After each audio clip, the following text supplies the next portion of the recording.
დონალდ ტრამპმა უკრაინა და რუსეთი მოლაპარაკების მაგიდასთან უნდა დასვას. ამ მიზნით საუდის არაბეთის ქალაქ ჯიდაში უკრაინის და ამერიკის დელეგაციების შეხვედრა უკვე 7 საათზე მეტია მიმდინარეობს. ამერიკულ დელეგაციას სახელმწიფო მდივანი მარკო რუბიო ხელმძღვანელობს. უკრაინული მხარე თანახმაა ცეცხლის გარკვეული დროით შეწყვეტაზე ეს.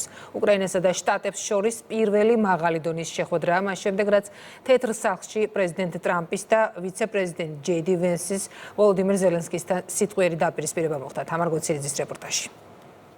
თეთრ სახლში ზელენსკი ტრამპის კამათის შემდეგ ამერიკა უკრაინის მაღალი რანგის დელეგაციების პირველი შეხვედრა საუდის არაბეთში დახურულ კარს მიღმა დაიწყო.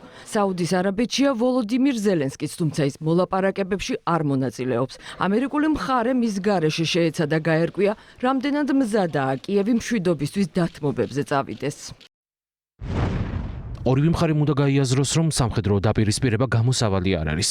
რუსეთი მთელ უკრაინას ვერ დაიპყრობს და ცხადია, რომ უკრაინასაც ძალიან გაუჭირდება რუსების 2014 წლის პოზიციებზე დაბრუნება. კიევისთვის მთავარი საკითხი ამერიკის მხარდაჭერის აღდგენა.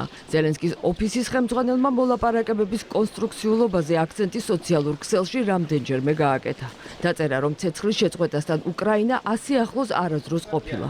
თუმცა მაინც აღნიშნა, რომ კიევი ნაჩქარებს ზავს არ დათანხმდება. ევროპა ვერ დაუშვებს ცეცხლის ისეთ შეწყვეტას, რომელიც რუსეთს ძალების მოკრების საშუალებას მისცემს. სამშვიდობო პროცესი ჯერ არ დაწყებულა. ზელენსკის მშვიდობა არ სურს და ამერიკელებისგან არასერიოზულ გარანტიებს ითხოვს. დაახლოებით ისეც, რომ ზავის დარღვევის შემთხვევაში ამერიკა რუსეთის მიმართ ბირთვულ იარაღს გამოიყენებს.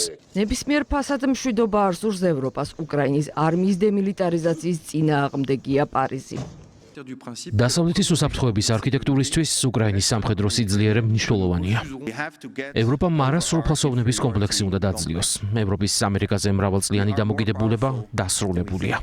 ევროკავშირი უკრაინის მომავალს შეერთებულ შტატებს არ უთანხმებს. საუდის არაბეთის დისკუსიების პარალელურად უკრაინის სამხედრო დახმარებასა და ევროპის გადაიარაღებაზე მსჯელობენ პარიზის უსაფრთხოების ფორუმზე.